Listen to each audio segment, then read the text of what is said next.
Two's അക്കാദമിയുടെ പുതിയൊരു വീഡിയോയിലേക്ക് എല്ലാവർക്കും സ്വാഗതം. സെറ്റ് പരീക്ഷയ്ക്ക് ഇനി വിരലിലെണ്ണാവുന്ന ദിവസങ്ങൾ മാത്രമേ ഉള്ളൂ. അപ്പം സെറ്റ് ഇക്കണോമിക്സ് ആസ്പിരൻസിന് ഒരു ഹെൽപ്ഫുൾ എന്നുള്ള രീതിയിലാണ് ഈ ടൂസ് അക്കാദമി ഈ ഒരു വീഡിയോയുമായിട്ട് നിങ്ങളുടെ മുന്നിലോട്ട് വന്നിരിക്കുന്നത്. എക്സാമിന് ചോദിക്കാവുന്ന വളരെ ഇമ്പോർട്ടൻ്റ് ആയിട്ടുള്ള കുറച്ച് ക്വസ്റ്റ്യൻസ് ആണ് നമ്മൾ ഈ വീഡിയോയിൽ ഡിസ്കസ് ചെയ്യാനായിട്ട് പോകുന്നത്. അപ്പം എല്ലാവരും നല്ല രീതിയിൽ തന്നെ എല്ലാ യൂണിറ്റ്സിനും ഈക്വൽ വെയിറ്റേജ് കൊടുത്തുകൊണ്ട് തന്നെ പഠിക്കുന്നുണ്ടാവുമെന്ന് വിചാരിക്കുന്നു.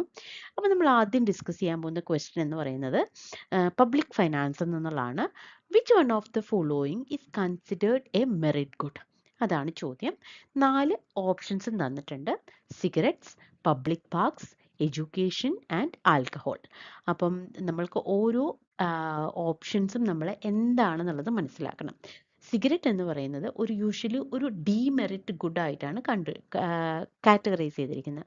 അതിൻ്റെ കാരണം അതിൻ്റെ കൺസംഷൻ എപ്പോഴും ഒരു നെഗറ്റീവ് എക്സ്റ്റേണാലിറ്റീസ് ആണ് ക്രിയേറ്റ് ചെയ്യുന്നത്. നെഗറ്റീവ് എക്സ്റ്റേണാലിറ്റി എന്ന് പറഞ്ഞാൽ ഒരാൾ സിഗരറ്റ് വലിക്കുമ്പം അത് ഒരു തേർഡ് പാർട്ടിക്ക് അതുകൊണ്ട് എന്തുണ്ടാവുന്നു, അതുകൊണ്ടൊരു നെഗറ്റീവ് ഇമ്പാക്റ്റ് ആണ് ഉണ്ടാവുന്നത്. ഹെൽത്ത് പ്രോബ്ലംസ് ഉണ്ടാകാം.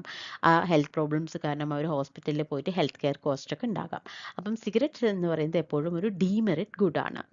പബ്ലിക് പാർക്ക് എന്ന് പറയുന്നത് ഒരു generally considered as A public good. അതിൻ്റെ കാരണം എന്താണെന്ന് വെച്ചാൽ അതിൻ്റെ ഫീച്ചേഴ്സാണ് നോൺ ഡ്രൈവർലി ആണ്, അതുപോലെ തന്നെ ലാർജ്ലി നോൺ എക്സ്ക്ലൂഡബിൾ ഇൻ നേച്ചറാണ് rather than merit goods. Okay, non rival and non excludability എന്ന് പറയുന്നത് 2 ഇമ്പോർട്ടൻ്റ് ആയിട്ടുള്ള പബ്ലിക് ഗുഡ്സിൻ്റെ ഫീച്ചേഴ്സാണ്. ഇനി എഡ്യൂക്കേഷനിലോട്ട് വരുമ്പം എഡ്യൂക്കേഷൻ എന്ന് പറയുന്നത് ഇത് actually creating A positive externality. കാരണം നമ്മൾ വിദ്യാഭ്യാസം നേടുന്നത് കൊണ്ട് തന്നെ മറ്റുള്ളവർക്കും അതുകൊണ്ടൊരു ഗുണമാണ് ഉണ്ടാവുന്നത്.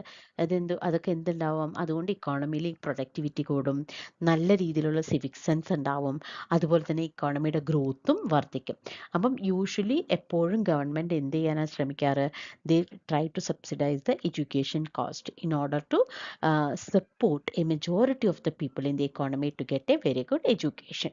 ഇനി ആൽക്കഹോളിലോട്ട് വരുമ്പം ആൽക്കഹോൾ എന്ന് പറയുന്നത് ഒരു ഡീമെറിറ്റ് ഗുഡ് ആണ്. അത് കുടിക്കുന്നതുകൊണ്ട് തേർഡ് പാർട്ടിക്ക് എപ്പോഴും ഒരു നെഗറ്റീവ് എക്സ്റ്റേണാലിറ്റി ആണ് ഉണ്ടാവുന്നത്. അപ്പം നമ്മൾ ഈ ഒരു മെറിറ്റ് ആൻഡ് ഡീമെറിറ്റ് എടുക്കുമ്പം ഒരു പോസിറ്റീവ് എക്സ്റ്റേണാലിറ്റി കിട്ടുന്ന എല്ലാ ഗുഡ്സിനെയും നമ്മൾ പറയുന്നത് മെറിറ്റ് ഗുഡ് എന്നും, നെഗറ്റീവ് എക്സ്റ്റേണാലിറ്റി അല്ലെങ്കിൽ നെഗറ്റീവ് ഇമ്പാക്റ്റ് ആണ് അതുകൊണ്ട് ഉണ്ടാവുന്നതെങ്കിൽ അതിനെല്ലാം നമ്മൾ ഡീമെറിറ്റ് ഗുഡും എന്നാണ് പറയുന്നത്.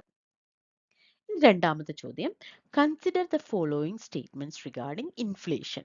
Demand pull inflation arises due to an increase in aggregate demand. Cost push inflation is caused by an increase in production cost. അപ്പോൾ ഡിമാൻഡ് പുൾ നമ്മൾക്ക് എപ്പോഴും അറിയാം, അത് ഡിമാൻഡ് കൂടുമ്പോഴാണ് അത് വരുന്നത്. കോസ്റ്റ് പുഷ് എന്ന് പറയുന്നത് കോസ്റ്റ് വർദ്ധിക്കുമ്പോൾ ഉണ്ടാവുന്നതിനെയാണ് നമ്മൾ കോസ്റ്റ് പുഷ് എന്ന് പറയുന്നത്. നമ്മുടെ ക്വസ്റ്റ്യൻ ഇതാണ്, ഇതിൽ ഏത് സ്റ്റേറ്റ്മെന്റ് ആണ് കറക്റ്റ്? ഒരു statement only 1 is correct, only 2 is correct, both are correct and both are incorrect. അപ്പം നമ്മൾ നോക്കുമ്പം ഒന്ന് മാത്രമല്ല കറക്റ്റ്. കാരണം രണ്ടും, അതായത് ഡിമാൻഡ് പുൾ എന്ന് പറയുന്നത് അഗ്രിഗേറ്റ് ഡിമാൻഡിനെയും കോസ്റ്റ് പുഷ് എന്ന് പറയുന്നത് അത് പ്രൊഡക്ഷൻ കോസ്റ്റ് വരുമ്പോൾ ഉണ്ടാവുന്ന ഒരു ഇൻഫ്ലേഷൻ ആണ്. അപ്പം രണ്ട് സ്റ്റേറ്റ്മെന്റ്സും നമ്മളുടെ എന്താണ്, കറക്റ്റ് ആണ്. അപ്പം നമ്മൾ ഓൺലി സ്റ്റേറ്റ്മെന്റ് 1 ഇസ് കറക്റ്റ് എന്ന് പറയുന്നത് റോങ് ആയിരിക്കും. അതുപോലെ ഓൺലി സ്റ്റേറ്റ്മെന്റ് 2 ഇസ് കറക്റ്റ് എന്ന് പറയുന്നത് എന്താണ്, റോങ് ആയിരിക്കും. അപ്പം കറക്റ്റ് ആൻസർ എന്ന് പറയുന്നത് ബോത്ത് സ്റ്റേറ്റ്മെന്റ്സ് ആർ കറക്റ്റ്. കാരണം ഡിമാൻഡ് പുൾ എന്ന് പറയുന്നത് എപ്പോഴും അഗ്രിഗേറ്റ് ഡിമാൻഡ് കൊണ്ടും, കോസ്റ്റ് പുഷ് എന്ന് പറയുന്നത് എപ്പോഴും കോസ്റ്റ് ഓഫ് പ്രൊഡക്ഷനിലുള്ള വർധനവ് കൊണ്ട്, അതായത് വേജസും റോ മെറ്റീരിയലിന്റെ പ്രൈസും അതെല്ലാം കൂടുമ്പോൾ എന്ത് പറ്റുന്നു, കോസ്റ്റ് ഓഫ് പ്രൊഡക്ഷൻ കൂടുന്നു. അതുകൊണ്ട് സപ്ലൈയേഴ്സ് എന്ത് ചെയ്യും, they tend to charge higher prices. Okay, ഇനി അടുത്ത ചോദ്യം എന്ന് പറയുന്നത്, a proportional income tax acts as an automatic stabiliser in the economy. Tax collections automatically increases during economic expansions and decreases during recessions. അപ്പം ഒരു proportional income tax എന്ന് പറയുന്നത് ഒരു ഇക്കോണമിയിൽ ഒരു ഓട്ടോമാറ്റിക് സ്റ്റെബിലൈസർ ആയിട്ടാണ് വർക്ക് ചെയ്യുന്നതെന്നാണ് പറയുന്നത്. അതിൻ്റെ റീസൺ എന്ന് പറയുന്നത് എക്കണോമിക് എക്സ്പാൻഷൻ വരുമ്പം ടാക്സ് കൂടുകയും റിസഷൻ വരുന്ന സമയത്ത് ടാക്സ് കുറയുകയും ചെയ്യുന്നതാണ് പറയുന്നത്. അപ്പോൾ ഇവിടെ നമ്മളുടെ ചോദ്യം അസേർഷൻ ആൻഡ് റീസൺ രണ്ടും കറക്റ്റ് ആണ്, പക്ഷെ and R is A correct explanation for A. ഇനി രണ്ടാമത്തെ എന്ന് പറയുന്നത് എയും ആറും കറക്റ്റ് ആണ്, പക്ഷെ R is not the correct explanation for B. ഇനി എ ട്രൂ ആണ്, but R is false and A is false but R is true. അപ്പൊ നമുക്ക് ഏതാന്ന് നോക്കാം. ആൻസർ എന്ന് പറയുന്നത് ഓപ്ഷൻ എ ആണ്. അതായത് both A and R true and R is the correct explanation for A. അതായത് ഓട്ടോമാറ്റിക് സ്റ്റെബിലൈസർ എന്ന് പറഞ്ഞാൽ വേറൊരു പുതിയ പോളിസി ഒന്നും വേണ്ട, അതല്ലാതെ തന്നെ ഇക്കോണമിയിൽ ചില പോളിസീസ് നടപ്പിലാക്കാൻ പറ്റും. അങ്ങനത്തെ ഒരു സാധനമാണ് നമ്മളുടെ എക്സാമ്പിളിൽ പറഞ്ഞിട്ടുള്ള പ്രൊപ്പോർഷണൽ ടാക്സേഷൻ എന്ന് പറയുന്നത്. അതായത് റിസഷൻസ് വരുന്ന സമയത്ത്, ബൂം വരുന്ന സമയത്ത് ഓട്ടോമാറ്റിക്കലി നമ്മളുടെ ഇൻകം വർദ്ധിക്കും. അങ്ങനെ വരുന്ന സമയത്ത് government has the right to increase the tax. അത് ടാക്സ് ഓട്ടോമാറ്റിക് ആയിട്ട് തന്നെ എന്ത് ചെയ്യുന്നു, അത് ഇൻക്രീസ് ചെയ്യുന്നു. അത് അങ്ങനെ വരുമ്പോൾ എന്ത് പറ്റും, ഡിസ്പോസിബിൾ ഇൻകം കുറയും, ഡിമാൻഡ് കുറയും. ഇനി റിസഷൻ വരുന്ന സമയത്ത് ആൾക്കാരുടെ ഇൻകം കുറവായിരിക്കും. ആ സമയത്ത് ടാക്സ് കളക്ഷനും കുറയും. ആ ഒരു പ്രൊപ്പോർഷൻ ഓഫ് ടാക്സ് എന്ന് പറയുന്നത് കുറയും. എന്നിട്ട് leaving more disposable income and supporting the aggregate demand. അപ്പം ഈ ഒരു ക്വസ്റ്റ്യനിൽ നമ്മളുടെ എയും ആറും അസേഷനും റീസണിങ്ങും കറക്റ്റ് ആണ്. അത് മാത്രമല്ല, that reasoning that is given is A correct explanation for the assertion. ഇനി അടുത്ത ചോദ്യം ഒരു മാച്ച് ദി ഫോളോയിങ് ആണ്. 4 ഇക്കോണമിസ്റ്റുകളുടെ പേര് തന്നിട്ടുണ്ട്, അതുപോലെ തന്നെ അവരുടെ 4 വർക്കും തന്നിട്ടുണ്ട്. Adam Smith, J M. Keynes, David Ricardo and Alfred Marshall. ഇപ്പം സ്മിത്ത് നമുക്ക് എപ്പോഴും അറിയാം, enquiry into the nature and cause of wealth of nations ആണെന്ന് അറിയാം. ജെ.എം. കെയ്ൻസ് എന്ന് പറയുന്നത് general theory of employment, interest and money ആണെന്ന്, ഇൻകം ആണെന്നും അറിയാം. ഡേവിഡ് റിക്കാർഡോ നമ്മൾ എപ്പോഴും പഠിക്കുന്ന ഒരു ഇതാണ്, കമ്പാരിറ്റീവ് അഡ്വാൻറ്റേജ്. അതുപോലെ തന്നെ Alfred marshal, principles of economics. അപ്പം അങ്ങനെ ഈ 4 ഓപ്ഷൻസും നമ്മൾക്ക് ഇവിടെ തന്നിട്ടുണ്ട്. അതുപോലെ 4 എക്കോണമിസ്റ്റുകളുടെ പേര് തന്നിട്ടുണ്ട്, അവരുടെ ഓപ്ഷൻസും ഇവിടെ തന്നിട്ടുണ്ട്. A2, B1, C3, D4. A3, B1, C1, D4. A2, B4, C1 and D4. A4, B1, C2 and D. അപ്പോൾ നമ്മളുടെ കറക്റ്റ് ആൻസർ എന്ന് പറയുന്നത് ഓപ്ഷൻ എ ആണ്. A1, B2, C3 and D4. കാരണം ആഡം സ്മിത്തിൻ്റെ ആണ് വെൽത്ത് ഓഫ് നേഷൻസ്, കെയ്ൻസിൻ്റെ ആണ് general theory, Ricardo ആണ് comparative advantage international ട്രേഡിൽ കൊണ്ടുവന്നിരിക്കുന്ന, അതുപോലെ മാർഷലിൻ്റെ ആണ് പ്രിൻസിപ്പിൾസ് ഓഫ് ഇക്കണോമിക്സ് എന്ന് പറയുന്നത്. ഓക്കെ, ഇനി അടുത്ത ചോദ്യം എന്ന് പറയുന്നത് ലോറൻസ് കർവിൻ്റെ ആണ്. Lorenz curve is primarily used to measure inflation, poverty, income inequality and economic growth. അപ്പം ലോറൻസ് കർവ് എന്ന് പറയുന്നത് നമ്മളുടെ പോവർട്ടിയെ മെഷർ ചെയ്യുന്ന ഒരു മെഷറാണ്. അപ്പം നമ്മളുടെ ആൻസർ എന്ന് പറയുന്നത് സി ആണ്. അതായത് ഇൻഫ്ലേഷൻ എന്ന് പറയുന്നത് it's measured using CPI or WPI. Poverty എന്ന് പറയുന്നത് പോവർട്ടി ഗ്യാപ്പ് ഇൻഡെക്സ് അല്ലെങ്കിൽ ഹെഡ് കൗണ്ട് റേഷ്യോ ആണ് യൂസ് ചെയ്യുന്നത്. ഇൻകം ഇനീക്വാലിറ്റി ആണ് ഇവിടെ കറക്റ്റ്, അതാണ് ലോറൻസ് കർവ് ഉപയോഗിച്ചിട്ട് ചെയ്യുന്നത്. ഇക്കണോമിക് ഗ്രോത്ത് എന്ന് പറയുന്നത് നമ്മൾ GDP അല്ലെങ്കിൽ GNP എന്നുള്ള മെഷേഴ്സ് ഒക്കെ യൂസ് ചെയ്തിട്ടാണ് ചെയ്യുന്നത്.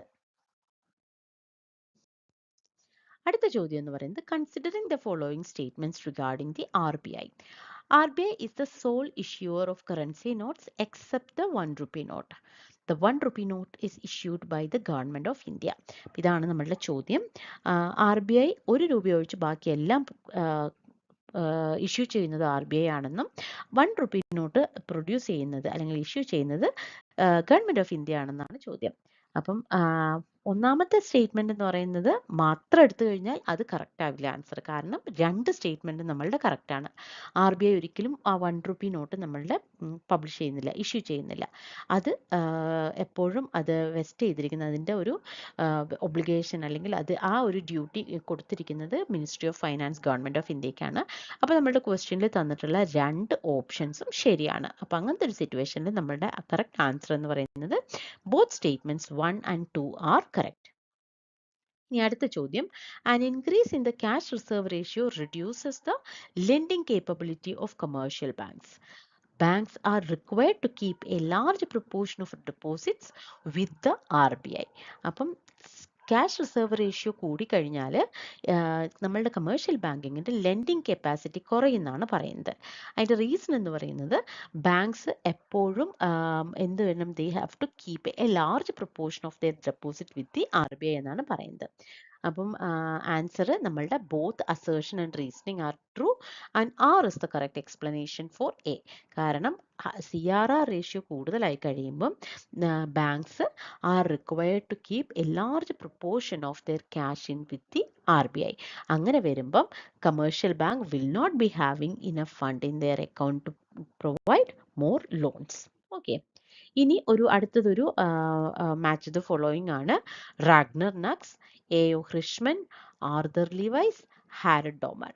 4 മോഡൽസ് തന്നിട്ടുണ്ട്. Balanced growth, unbalanced growth, dual economy model and growth model. അപ്പം യൂഷ്വലി നമ്മൾക്ക് ഈ international trade, macro economics, micro economics, growth and development, ഇതെന്നെല്ലാം ഇങ്ങനെ ഓരോ ഇക്കോണമിസ്റ്റിന്റെ പേരും അതോടൊപ്പം തന്നെ അവരുടെ ഗ്രോത്ത് മോഡൽസ് അല്ലെങ്കിൽ അവരുടെ വർക്ക്, അതിൻ്റെയൊക്കെ ചോദ്യങ്ങൾ വരാറുണ്ട്.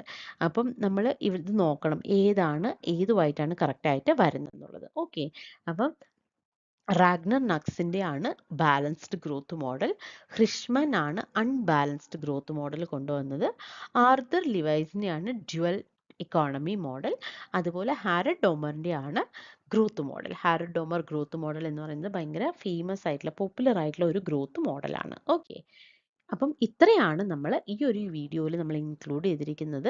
ഇത് ഒരു ചെറിയൊരു സാമ്പിൾ മാത്രമാണ്. ഇതുപോലെ നിങ്ങൾ പ്രീവിയസ് ഇയർ ക്വസ്റ്റ്യൻ പേപ്പേഴ്സും അതുപോലെ ടോസ് അക്കാദമി അപ്ലോഡ് ചെയ്തിട്ടുള്ള പഴയ വീഡിയോസും ഒക്കെ കാണുവാണെങ്കിൽ നിങ്ങൾക്ക് ഒരുപാട് ഇമ്പോർട്ടൻ്റ് ആയിട്ടുള്ള ക്വസ്റ്റ്യൻസ് കിട്ടും.